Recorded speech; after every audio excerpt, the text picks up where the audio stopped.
It's me P A Rahman Athirsseri. ഞാനുള്ളത് MEMS Karanthur, Markaz കാരന്തൂരിലെ English medium സ്കൂളാണിത്. അൽഹംദുലില്ലാ ഞാൻ ഇവിടെയൊക്കെ മുമ്പൊക്കെ വന്നിരുന്നു. ഇപ്പോൾ ZQൻ്റെ പാരൻറ്റിങ് ട്രെയിനിങ് വേണ്ടി പെപ്പ് എന്ന് പറയും, പാരൻറ്റ്സ് എംപവർമെൻറ്റ് പ്രോഗ്രാം, അതിനുവേണ്ടി വന്നതാണ്. ഇവിടെ വരുമ്പോഴൊക്കെ വ്യത്യസ്തത. ഇപ്പോൾ കൊറോണൻ്റെ മുമ്പാണ് ഇവിടെ വന്നത്. ഈ പച്ചപ്പ് കണ്ടോ, വാട്ട് എ ബ്യൂട്ടിഫുൾ. ഇതിപ്പോൾ ഇവിടെ ഇത് നടന്നുകൊണ്ടിരിക്കുകയാണ്. അടിപൊളി ഗ്രൗണ്ട്, അതുപോലെ തന്നെ സിന്തറ്റിക് ട്രാക്ക്, അതിൻ്റെ പണി നടക്കുകയാണ്, തീർന്നിട്ടില്ല.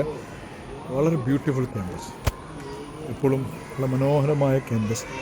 ഇങ്ങനൊരു ക്യാമ്പസ് കൊടുക്കുമ്പോൾ കുട്ടികളുടെ മാനസിക ഉല്ലാസം, അങ്ങനെയുള്ള കുറേ കാര്യങ്ങൾക്ക് ഒരു വൈബാണ്. കുട്ടികൾക്ക് തന്നെ ഒരു വൈബുണ്ട്, ഒരു പ്രസ്റ്റീജിയസ് എസ്റ്റീം, അങ്ങനെയുള്ള ഒരുപാട് കാര്യങ്ങൾ പോസിറ്റീവ് വൈബിനെ അതിന് സ്വാധീനിക്കുമെന്നുള്ളതാണ്. അങ്ങനെ ഒരുപാട് കാര്യങ്ങൾ പറയാനുണ്ട്, ചെറിയ വീഡിയോയിൽ എവിടെ എത്തില്ല.